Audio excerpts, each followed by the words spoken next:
자, 옆에 분하고 한번 격려하겠습니다. 형통할지어다. 할렐루야. 예, 올 한 해 형통의 복이 우리 성도님들에게 충만하게 임하기를 바랍니다. 오늘은 교회적 기도의 중요성에 대해서 말씀을 전하겠습니다.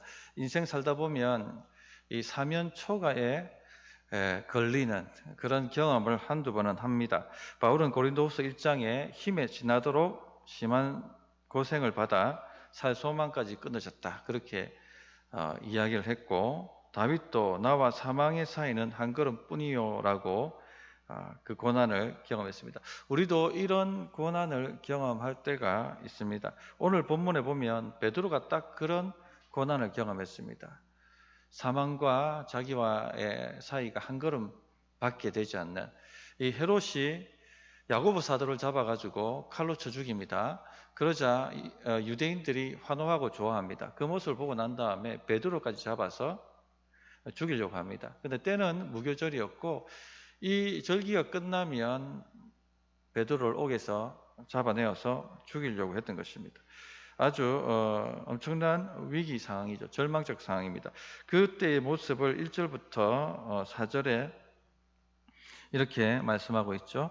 그때 헤롯 왕이 손을 들어 교회 중에서 몇 사람을 헤아려 하여 요한의 형제 야고보를 칼로 죽이니, 유대인들이 이 일을 기뻐하는 것을 보고 베드로도 잡으라 할세, 때는 무교절 기간이라 잡음에 옥에 가두어 군인 내식인 내패에 맡겨 지키고 6월절 후에 백성 앞에 끌어내고자 하더라. 4명이 한조가 되는 군인들이 베드로를 지켰습니다. 2명은 베드로 옆에서 딱 붙어가지고 지켰고, 베드로의 양팔은 모두 쇠사슬에 묶여 있었습니다. 그리고 그가 갇힌 감옥과 또 이 길거리 사이에는 2개의 수비대 혹은 경비대가 있어서 철통같이 지키고 있었습니다. 이 완전히 갇힌 상황이고, 빼도 박도 못하고 죽을 상황이고, 절망적 상황이고, 소망이 없는 그런 상황이었습니다. 그런데 이런 상황이었는데 딱 죽어야 되는데 갑자기 옥문이 열리고 베드로가 살아났다는 것입니다. 한순간에 이 위기가 갑자기 사라져버린 것입니다. 도대체 어떻게 해서 이런 일이 일어날 수 있을까요? 어떻게 이 옥문이 열리고 갑자기 모든 위기가 사라질 수 있었을까요? 그것이 바로 오늘 얘기 드리고자 하는 내용입니다. 이 교회적 기도 때문에 그렇습니다. 교회적 기도. 11절에 보시면, 이에 베드로가 정신이 들어 이르되 내가 이제야 참으로 주께서 그의 천사를 보내어 나를 헤롯의 손과 유대 백성의 모든 기대에서 벗어나게 하신 줄 알겠노라 하여, 12절에 보시면 깨닫고 마가라 하는 요한의 어머니 마리아의 집에 가니 여러 사람이 거기에 모여 기도하고 있더라. 그렇게 말씀을 하고 있죠. 옥문이 열려서 이 위기에서 벗어난 베드로가 마가의 다락방에 모이는 교회, 그 교회로 달려가 봤더니 그 교회가 무엇하고 있었습니까? 기도하고 있었다는 것입니다. 기도. 교회적 기도가 인생의 옥문을 연다는 것이죠. 그것을 오늘 말씀이 우리에게 보여주고 있는 것입니다. 개인의 기도가 역사할 수도 있습니다. 개인이 기도해도 얼마든지 역사는 나타납니다. 그런데 오늘 말씀이 강조하고자 하는 것은 개인의 기도가 아닙니다. 교회적 기도입니다. 공동체의 기도입니다. 교회의 이름으로 모여서 하는 기도가 이런 역사를 만들어낸다는 것을 말씀하고 싶으신 것입니다. 그래서 주님께서는 2-3 사람이 내 이름으로 모여있는 곳, 그 교회지 않습니까? 교회의 이름으로 모여있는 곳에 특별히 함께 하신다는 임재의 약속을 하셨고, 또 특별히 그 기도를 존중하신다, 응답하신다 하는 약속을 하셨습니다. 마태복음 18장 19절 20절에 보면, 진실로 다시 너에게 이르노니 너희 중에 2 사람이 땅에서 합심하여 무엇이든지 구하면 하늘에 계신 내 아버지께서 그들을 위하여 이루게 하시리라. 2-3 사람이 내 이름으로 모인 곳에는 나도 그들 중에 있느니라. 여기 2-3 사람이 모였다는 것은 교회로 모였다는 것이거든요. 그냥 교인의 모임이 아닙니다. 주님의 이름으로 모인 곳입니다. 이 주님의 이름으로 모인 곳에 친히 주님께서 함께 하시고, 그 모임을 존중하시고, 그 모임에서 합심하여 성도들이 간구하고 기도하면 그것을 내가 응답하겠다라고 약속을 특별하게 해주신 것입니다. 성도님들, 그러므로 지금 이 교회가 모여서 하는 기도회에 하나님의 특별한 약속이 있다 하는 것을 믿으십시오. 목장이 모이는 것도 교회 이름으로 모이는 것이죠. 그 목장에서 기도 제목을 나누고 함께 붙들고 기도하는 것에 특별한 하나님의 응답의 약속이 있다는 것입니다. 인생의 옥문을 엽니다. 개인이 혼자 기도하는 것도 하나님이 열납하시지만 교회가 함께 기도하는 것을 하나님은 더 기뻐하신다는 것입니다. 그래서 야고보서 5장 14절에 보면 너희 중에 병든 자가 있느냐? 그는 교회 장로들을 청할 것이요 그들은 주의 이름으로 기름을 바르며 그를 위하여 기도할지니라. 그렇게 말씀하시죠. 아니 누가 병자가 아프면은 그냥 개인 기도하면 되죠. 새벽에 나와가지고 주님 고쳐주십시오 하면 되는데 왜 장로들을 청하여 가서 기름을 붓고 함께 붙들고 기도하라고 얘기하십니까? 특별히 이 모임에 하나님의 응답의 약속이 있기 때문에 그런 것이죠. 왜 목장에서 기도 제목을 나누고 붙들고 함께 기도하라고 합니까? 같이 기도 제목을 들었으니 집에 가서 기도하면 되죠. 새벽 기도 시간에 그냥 기도해 주면 되죠. 그게 아니란 얘기입니다. 왜 붙들어야 합니까? 여기에 특별한 하나님의 약속이 있기 때문에 그렇습니다. 그 치유사역하는 분들, 사역들을 보십시오. 왜 나와가지고 손을 얹고 기도합니까? 그냥 기도해도 되는데 왜 그렇게 기도합니까? 왜 붙들고 부여 안고 기도하게 만듭니까? 거기에 특별한 약속이 있기 때문에 그렇습니다. 그래서 우리가 기도할 때 말씀을 따라서 한번 기도해야 합니다. 혼자 싸워서는 될 싸움이 아니라는 것입니다. 혼자 사명 감당하고 혼자 이 고난 가운데 악전 고통하고 그렇게 해야 한다면은 굳이 교회라는 공동체를 만들 이유가 없습니다. 왜 우리가 모여야 합니까?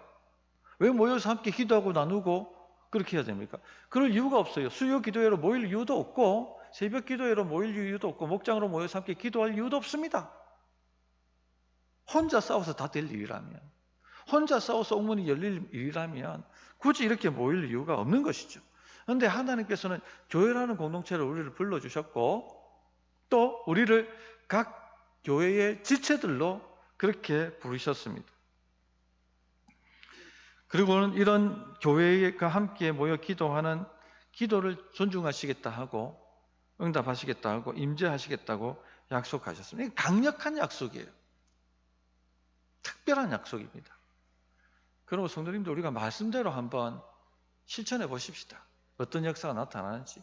올 한 해 도대체 어떤 역사가 나타나는지 나를 항상 가두어 놓았던 이 한계, 옥문 이것을 돌파하는 역사가 일어나야 하지 않겠습니까?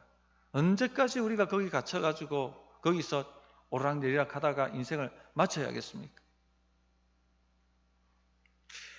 그러므로 성도님들 기도 제목 나누는 것을 포기하지 마세요. 마음을 열고 나누십시오. 그리고 함께 붙들고 기도해 주십시오. 또 교회 전체적으로 기도 제목을 나누는 것도 주저하지 마시고 아프면 기도해달라고 수요 기도회 때 기도해달라고 기도 제목을 내십시오. 우리 목사님들한테 전달하든지 저한테 직접 전달하든지 그렇게 해주시면 이 수요 기도회 때 함께 붙들고 기도하겠습니다. 그렇게 해서 우리가 함께 싸워야 되는 것입니다. 그럴 때 어떤 역사가 나타나는지 우리가 맛보아야 하는 것입니다. 두 번째, 왜 옥문이 열렸는가? 교회의 간절한 기도 때문이죠. 5절에 보시면 이에 베드로는 옥에 갇혔고 교회는 그를 위하여 간절히 하나님께 기도하더라. 이 간절하다는 것이 무엇이었습니까? 지난 주일날 간구에 대해서 말씀드리지 않습니까? 마음을 쏟아서 기도하는 것입니다. 윌리엄 부스는 응답받는 기도의 비밀에 대하여 거기에 생사가 달린 것처럼 기도하는 것이다. 그렇게 말씀을 하셨습니다. 생사가 여기에 달린 것처럼 이게 간절함입니다. 간절히. 이동원 목사님이 이 강의하시면서 재미나게 이 본문을 이야기하셨어요. 초대교회에 있었던 급진적인 이들은 베드로 석방을 위해서 감옥을 습격하자라고 아마도 제안했을 것 같다. 또 실용적인 사고를 가진 교인들은 헤롯에게 거금의 몸값을 지불하고 협상을 해서 빼내자라고 제안을 했을 수도 있다라고 얘기합니다. 또 허무주의적 교인들은 운명에 맡길 수밖에 없지 않느냐, 그렇게 얘기했을 것이다 얘기합니다. 그러나 진짜 주님을 신뢰하는 교인들은 간절히 기도했을 것이다. 성도님들, 여러분들 어떤 사람들입니까? 급진적인 사람들입니까? 실용주의적 사람들입니까?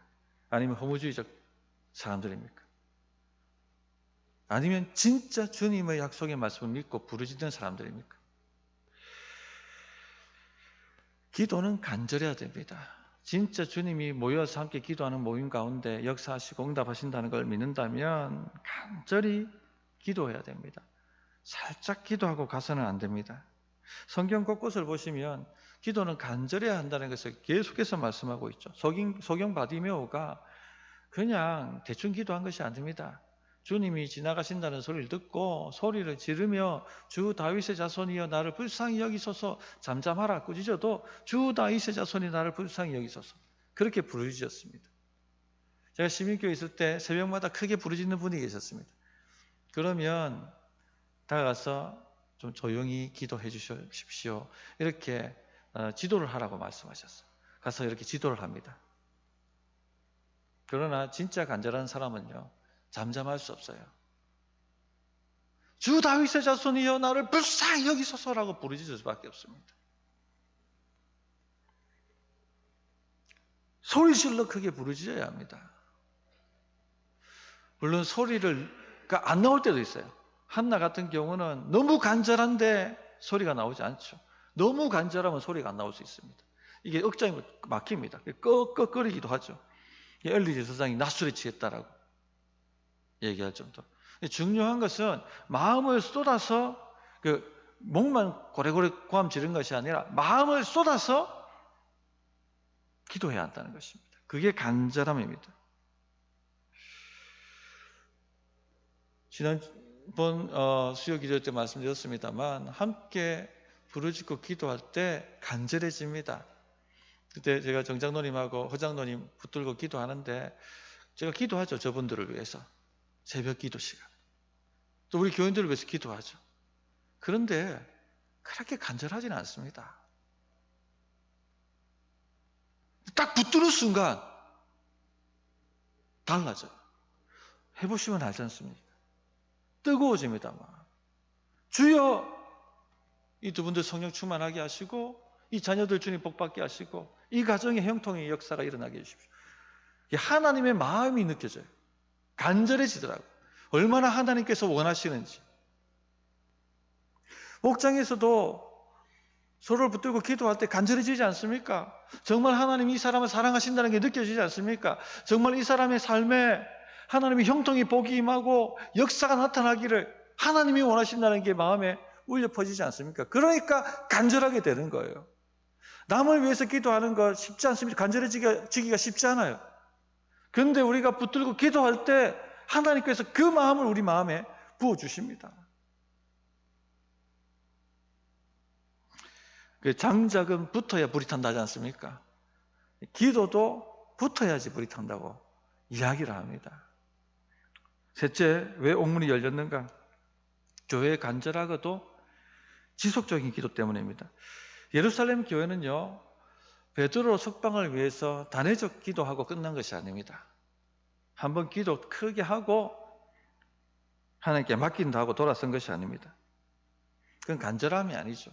간절함은 무엇입니까? 응답이 될 때까지 기도하는 것이 간절함입니다. 그러니까 베드로가 석방이 될 때까지 교회는 계속해서 모여서 계속해서 기도하고 있었습니다.